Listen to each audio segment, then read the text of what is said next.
तो दोस्तों आप सभी का स्वागत है सीटेट पेपर 2 साइंस के बायोलॉजी के क्लास में। यहाँ पर 50 इम्पोर्टेंट रिपीटेड एमसीक्यूज हैं।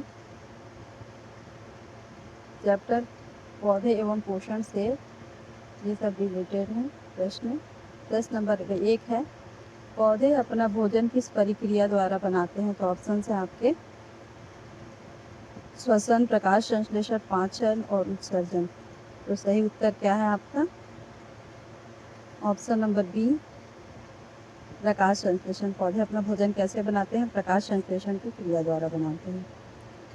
चलिए प्रश्न नंबर 2 देखते हैं। इसकी व्याख्या कुछ इस प्रकार है, हरे पौधे सूर्य के प्रकाश की सहायता से अपना भोजन बनाते हैं।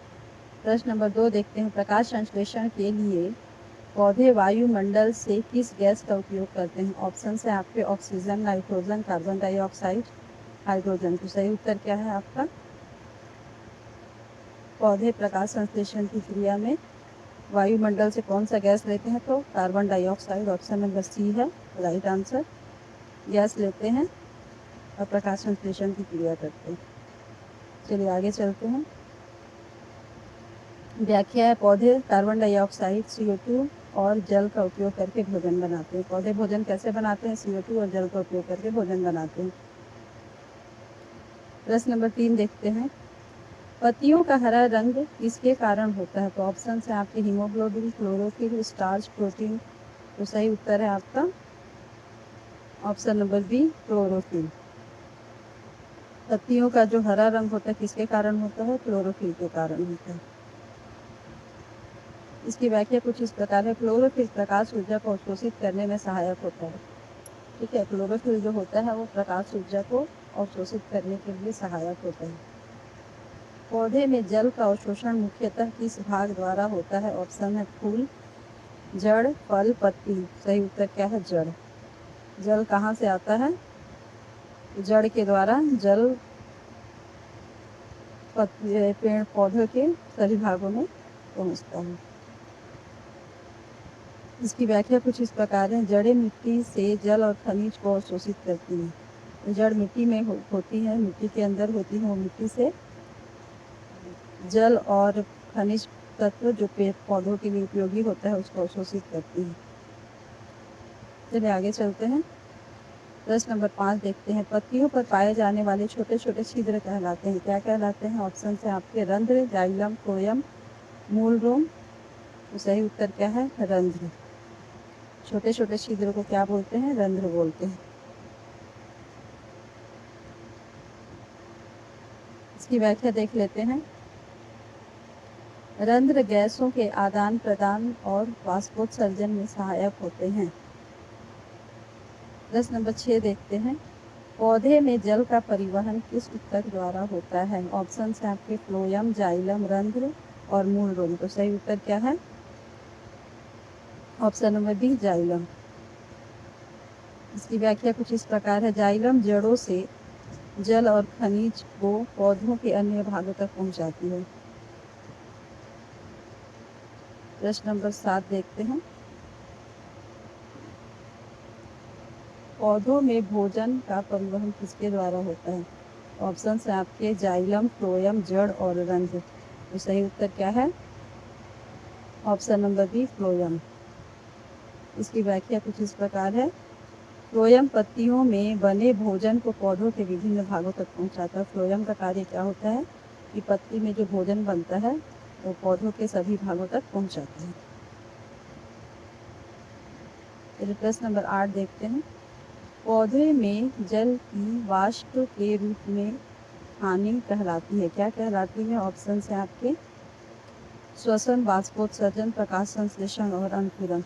तो सही उत्तर क्या है? सही उत्तर है आपका ऑप्शन नंबर बी, वाष्पोत्सर्जन। इसकी व्याख्या कुछ इस प्रकार है, पत्तियों के रंध्र में जल वाष्प बाहर निकलता है। पत्तियों के जो छोटे छोटे छिद्र होते हैं उससे जो वाष्प होता है जल वाष्प बन के बाहर निकलता है।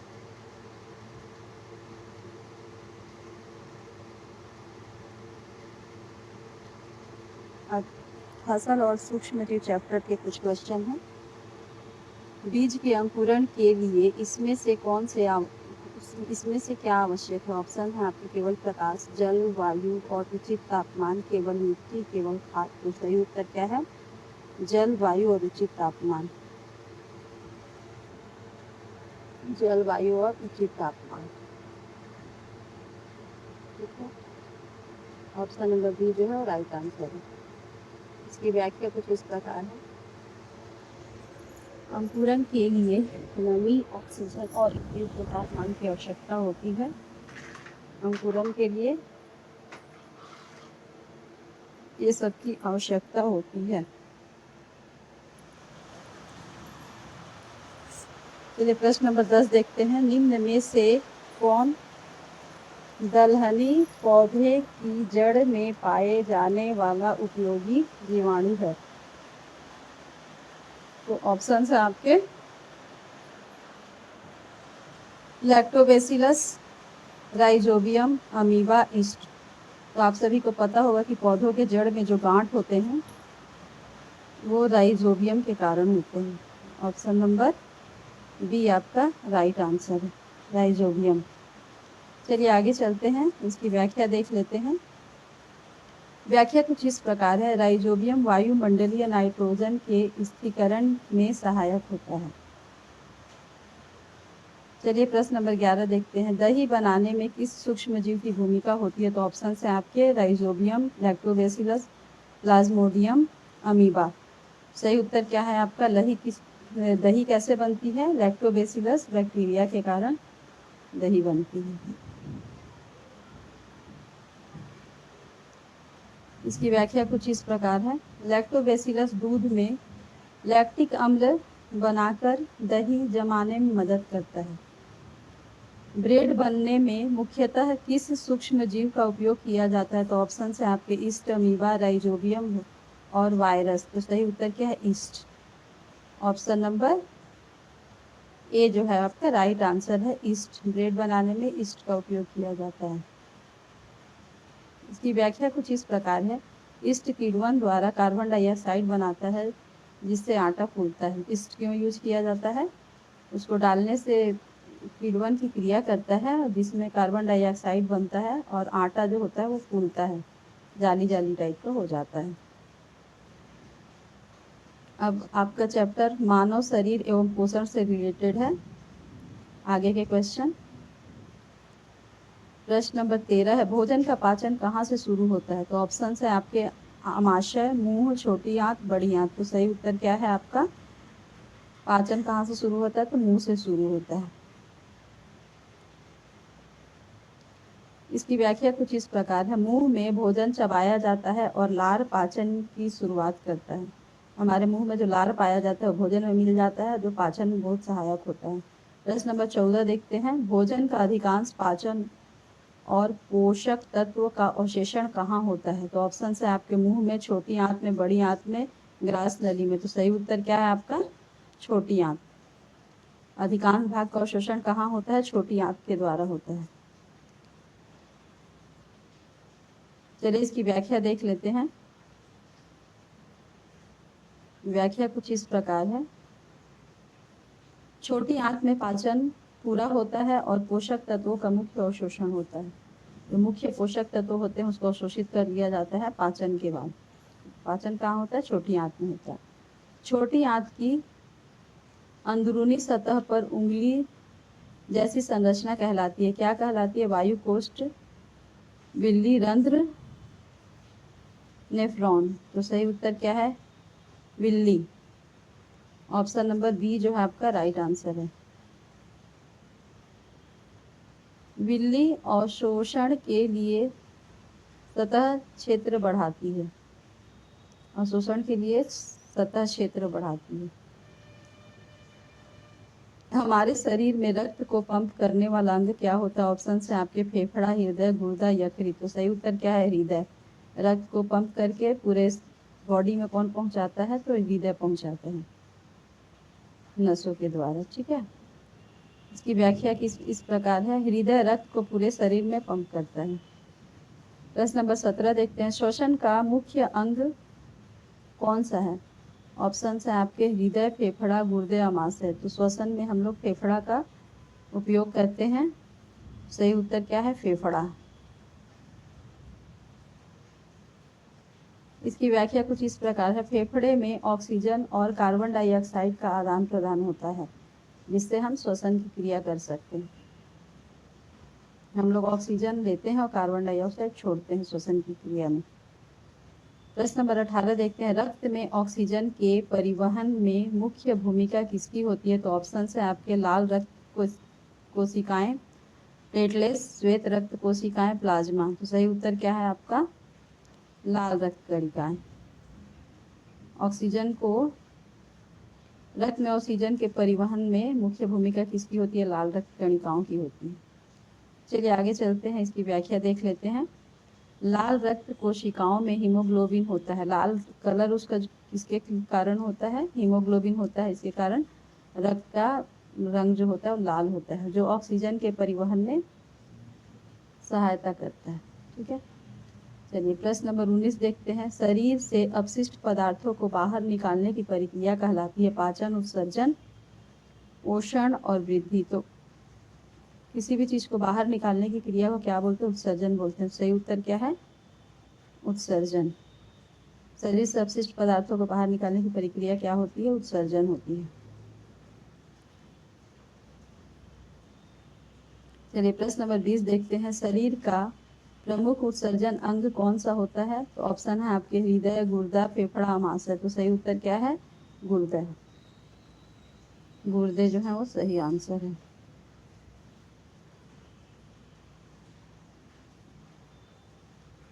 गुर्दे रक्त को छानकर अपशिष्ट पदार्थों को मूत्र के रूप में बाहर निकाल देते हैं।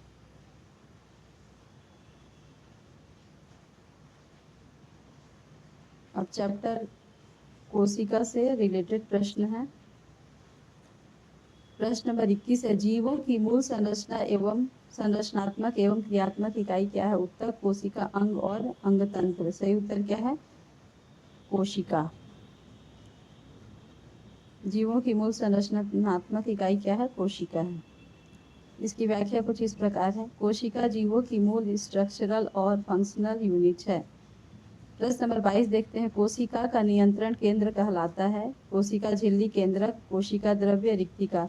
तो नाम से ही पता चल रहा होगा कि केंद्र जो होता है वो केंद्रक कहलाता है। तो कोशिका का नियंत्रक केंद्र क्या है? केंद्रक।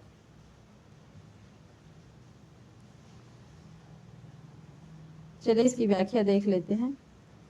केंद्रक कोशिका की अनेक महत्वपूर्ण गतिविधियों को नियंत्रित करता है। केंद्रक जो होता है कोशिका में होने वाली बहुत सारी गतिविधियों को क्या करता है? कंट्रोल करता है। पादप कोशिका में कौन सी संरचना सामान्यतः जंतु कोशिका में नहीं होती है?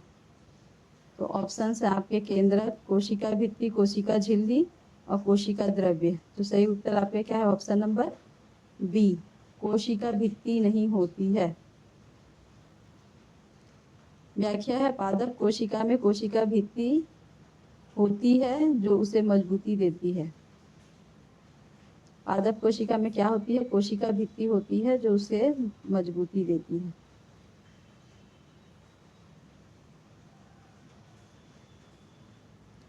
जो जंतु कोशिका में नहीं होती है, पादप कोशिका में होती है। जंतु कोशिका में कोशिका भित्ति नहीं होती है, पादप कोशिका में होती है। प्रकाश संश्लेषण से संबंधित कोशिकांग हैं। ऑप्शन है आपके केंद्रक, हरित लवक, रिक्तिका, राइजोबियम। तो सही उत्तर क्या है आपका? हरित लवक। पादप कोशिका से क्या संबंधित है? हरित लवक संबंधित है। व्याख्या कुछ इस प्रकार है। हरित लवक में क्लोरोफिल होता है और प्रकाश संश्लेषण होता है। क्लोरोफिल किसमें होता है? हरित लवक में होता है, जिसको प्रकाश संश्लेषण की क्रिया में सहायक होता है। अमीबा किस प्रकार का जीव है? ऑप्शन है आपके बहुकोशिकीय, एक कोशिकीय, केवल पादप, निर्जीव। तो अमीबा क्या है? एक कोशिकीय है। अमीबा का शरीर केवल एक कोशिकाओं से बना होता है। अब चैप्टर प्रजनन से कुछ क्वेश्चन है। मैंने यहाँ पे NCERT 6 के क्लास से साइंस के इम्पोर्टेंट क्वेश्चन लिए हैं, कृपया इसे ध्यान से देखें। यही सब चैप्टर 6, 7 और 8 तीनों में रहता है, NCERT से रिलेटेड है, जो सीटेट की दृष्टि से बहुत ही इम्पोर्टेंट है। प्रश्न नंबर 26 देखते हैं। फूल का नर जनन अंग कहलाता है स्त्रीकेशर, पुंकेशर, अंडाशय, वर्तिकाग्र। तो सही उत्तर क्या है? फूल का नर जो होता है क्या होता है? पुंकेशर। और मादा क्या होता है? स्त्रीकेशर। सही ऑप्शन क्या है? ऑप्शन नंबर बी, पुंकेशर। फूल का मादा जनन अंग कहलाता है स्त्रीकेशर। ऑप्शन नंबर बी जो है राइट आंसर है, स्त्रीकेशर। प्रश्न नंबर 28 है, पराग कण सामान्यतः कहाँ बनते हैं? तो ऑप्शन है आपके वर्तिकाग्र, पराग कोश, अंडाशय, अभिजांड में। तो सही उत्तर क्या है आपका? पराग कोश में। पराग कण कहाँ बनते हैं? पराग कोश में बनते हैं। इसकी व्याख्या कुछ इस प्रकार है, पुंकेशर के पराग कोश में पराग कण बनते हैं। पुंकेशर के जो पराग कोश होते हैं उसी में पराग कण बनते हैं। परागण किसे कहते हैं? परागण जो होती है एक तो क्रिया होती है, परागण क्रिया किसे कहते हैं? तो बीज का अंकुरन, पराग कण का वर्तिकाग्र तक पहुंचना, फल का पकना और जड़ का बढ़ना। तो सही उत्तर क्या? ऑप्शन नंबर बी, पराग कण का वर्तिकाग्र तक पहुंचने की जो क्रिया होती है वो परागण कहलाती है। इसकी व्याख्या देख लेते हैं। पराग कण का पराग कोश से वर्तिकाग्र तक स्थानांतरण की क्रिया जो होती है परागण कहलाती है। बीज से नए पौधे के बनने की प्रक्रिया कहलाती है। ऑप्शन से आपके अंकुरन, परागण, निषेचन, वाष्पोत्सर्जन। सही उत्तर क्या है? अंकुरन। बीज से जब नया पौधा निकलता है तो प्रक्रिया को हम क्या बोलते हैं? अंकुरन बोलते हैं। अब चैप्टर है जंतु एवं जीवन से रिलेटेड क्वेश्चन है। प्रश्न नंबर 31 है, पौधे खाने वाले जंतु कहलाते हैं मांसाहारी, शाकाहारी, सर्वाहारी, अपघटक। सही उत्तर क्या है? शाकाहारी। जो पौधे खाते हैं जंतु क्या कहलाते हैं? शाकाहारी कहलाते हैं। प्रश्न नंबर 32 है, पौधे और जंतु दोनों को खाने वाले जंतु क्या कहलाते हैं? तो ऑप्शन है आपके शाकाहारी, मांसाहारी, सर्वाहारी, परजीवी। तो ऑप्शन नंबर सी जो है वो राइट आंसर है, सर्वाहारी। जो सब कुछ खाते हैं उनको क्या बोलते हैं? सर्वाहारी बोलते हैं। प्रश्न नंबर 33 है, खाद्य श्रृंखला में हरे पौधे को क्या कहते हैं? उपभोक्ता, उत्पादक, अपघटक, परजीवी। तो हरे पौधे को क्या बोलते हैं? उत्पादक बोलते हैं। ऑप्शन नंबर बी आपका राइट आंसर है। व्याख्या कुछ इस प्रकार है, हरे पौधे अपना भोजन स्वयं बनाते हैं इसीलिए उसको उत्पाद बोलते हैं। मृत पौधे और जंतुओं के अवशेषों को विघटित करने वाले जीव कहलाते हैं उत्पादक, अपघटक, शाकाहारी, मांसाहारी। तो अपघटन कर विघटित करने का काम किसका होता है? अपघटक का होता है। तो ऑप्शन नंबर बी जो है आपका राइट उत्तर है, ऑप्शन नंबर बी। अब चैप्टर रोग और सूक्ष्म जीव से रिलेटेड प्रश्न है। निम्न में से कौन सा सूक्ष्म जीव है? ऑप्शन है आपके जीवाणु, हाथी, आम का पेड़, मनुष्य। सही उत्तर क्या है? जीवाणु क्या है? सूक्ष्म जीव है। मलेरिया किस प्रकार के सूक्ष्म जीवों से होती है? तो ऑप्शन है आपके जीवाणु, प्रोटोजोआ, कवक और शैवाल। तो मलेरिया किससे होती है? प्रोटोजोआ से होती है। ऑप्शन नंबर बी आपका राइट आंसर है। इसकी व्याख्या कुछ इस प्रकार है, मलेरिया का कारक प्लाज्मोडियम नामक प्रोटोजोआ होता है। हैजा मुख्यतः किस प्रकार के सूक्ष्म जीवों से संबंधित होती है? ऑप्शन है आपके जीवाणु, प्रोटोजोआ, कवक, शैवाल। तो सही उत्तर क्या है? जीवाणु। हैजा किससे संबंधित होता है? जीवाणु से संबंधित होता है। टीकाकरण का मुख्य उद्देश्य क्या होता है? ऑप्शन है भूख बढ़ाना, रोगों से सुरक्षा प्रदान करना, ऊंचाई बढ़ाना, पाचन रोकना। तो सही उत्तर क्या है? ऑप्शन नंबर बी आपका राइट उत्तर है। टीकाकरण जो होता है क्यों किया जाता है? रोगों से सुरक्षा प्रदान करने के लिए किया जाता है। अब विटामिन एवं पोषक तत्व के कुछ क्वेश्चन हैं। विटामिन सी की कमी से कौन सा रोग होता है? ऑप्शन है आपके रतौंधी, स्कर्वी, रिकेट्स, एनीमिया। तो सही उत्तर क्या है आपका? स्कर्वी। विटामिन सी की कमी से कौन सा बीमारी होता है? तो स्कर्वी होता है। प्रश्न नंबर 40 देखते हैं, विटामिन डी की कमी से कौन सा रोग हो सकता है? तो ऑप्शन है आपके रिकेट्स, स्कर्वी, रतौंधी, बेरी बेरी। तो विटामिन डी की कमी से कौन सा रोग होता है? रिकेट्स होता है। विटामिन ए की कमी से हो सकता है, क्या हो सकता है? रतौंधी, स्कर्वी, रिकेट्स, एनीमिया। तो विटामिन ए की कमी से रतौंधी होता है। कौन सा बीमारी होता है? रतौंधी बीमारी होता है। ऑप्शन नंबर प्रश्न नंबर 42 है आपका। आयरन की कमी से सामान्यतः कौन सी समस्या हो सकती है? तो ऑप्शन है आपके एनीमिया, रिकेट्स, स्कर्वी, रतौंधी। तो आयरन की कमी से क्या होता है? एनीमिया नामक समस्या होता है या बीमारी होता है। अब सीटेड कॉन्सेप्ट बेस्ड क्वेश्चन है, कुछ देख लेते हैं। यदि पौधों को लंबे समय तक सूर्य का प्रकाश न मिले तो सबसे अधिक प्रभाव किस प्रक्रिया पर पड़ता है? तो ऑप्शन है आपके प्रकाश संश्लेषण, केवल जल अवशोषण, केवल जड़ वृद्धि और केवल बीज फैलाव में। तो सही उत्तर क्या है?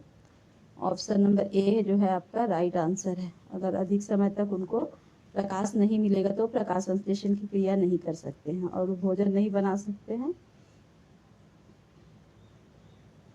प्रश्न नंबर 44 देखते हैं।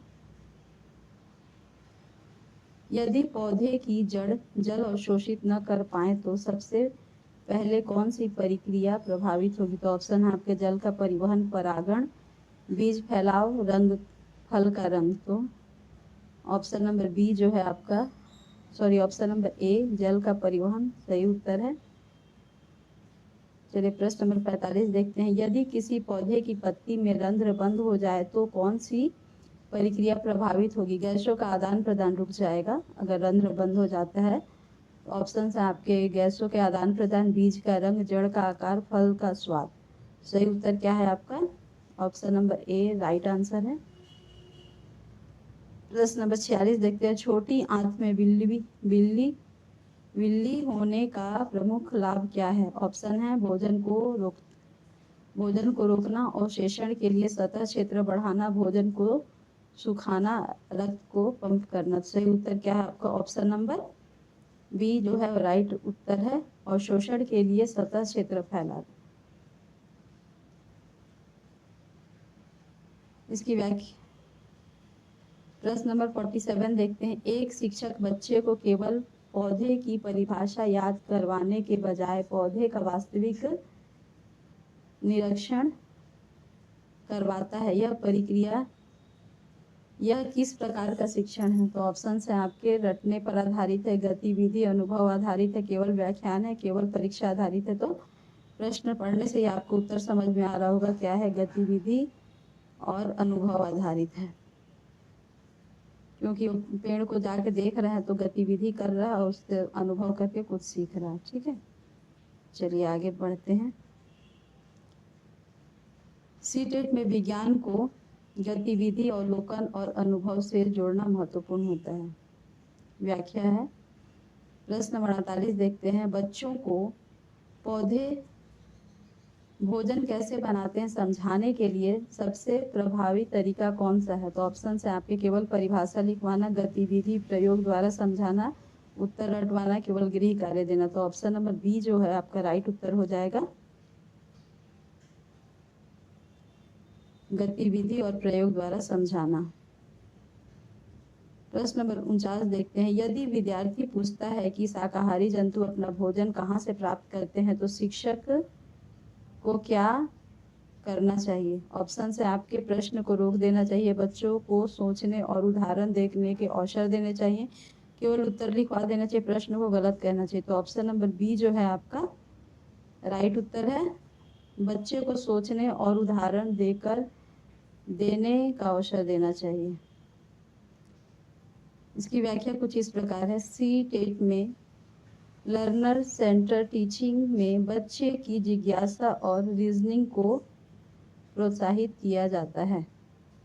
प्रश्न नंबर 50 है आपका। सीटेट में बायोलॉजी पढ़ाने का सबसे उपयुक्त तरीका कौन सा है? ऑप्शन है आपके केवल रटने पर जोर देना, केवल टेक्स्ट बुक पढ़ाना, गतिविधि, अवलोकन, प्रयोग और दैनिक जीवन से जोड़ना, केवल परीक्षा के लिए प्रश्न करवाना।